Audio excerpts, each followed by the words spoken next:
बीच काहे मारे मनऊ तनी दो लाइन प्रयागराज वाला हो जाए। जीजा जी का फरमाइश लटका झटका हमरे प्रयागराज और जनाब हैदर गुरुजी का झटका लहरी गुरुजी का फटका।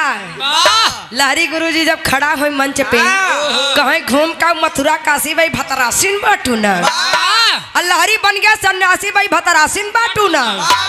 बहुत प्यार करते हैं पतोहिया से हम भाई बेटुआ ना राखी तो रख ले हम अबई गदेला बाड़ा ना अबई गदेला बाड़ू ना सही ना पौबू रेली रेला अबई गदेला बाड़ू ना। देखा ये कविता अपने पे मतली है लहरी गुज के फटका है इलाहाबादी है।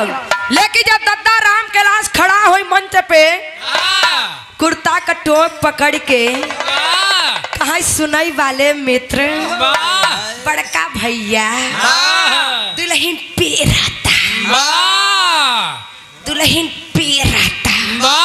उठकर अतिया में हेराता का हेराता हो जैसे खूटा पे भैंस बिना चारा का पेरई।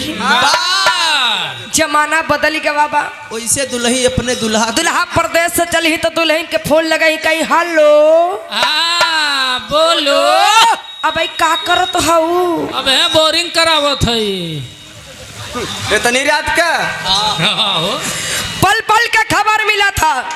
लेकिन पहले जब दुल्हा परदेश से चला तो दुल्हन का संकेत मिले जाके छोटकी ननदिया से कहे ए नंदू आज लागत हमरे ओ आवत हुवन के हो हमारे ओ वाह ये सार कौन कंपनी से निकला तोर भैया रे पगली नाम ना लेवे के बच्ची अब इन्हें का पता तो कैसे गावे मास्टर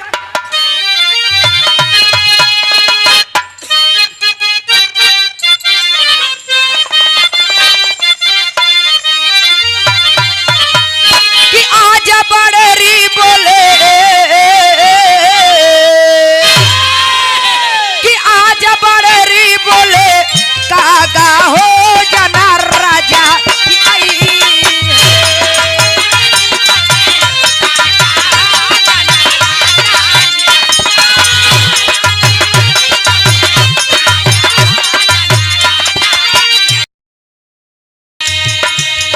और बड़े ही जी आप मंच पे आ जाइए। मंच के माध्यम से आपका सम्मान है और पलटू भैया मेरे आपको सम्मान कर चाहत हूँ आ जाइए प्लीज मंच पे आ जाइए।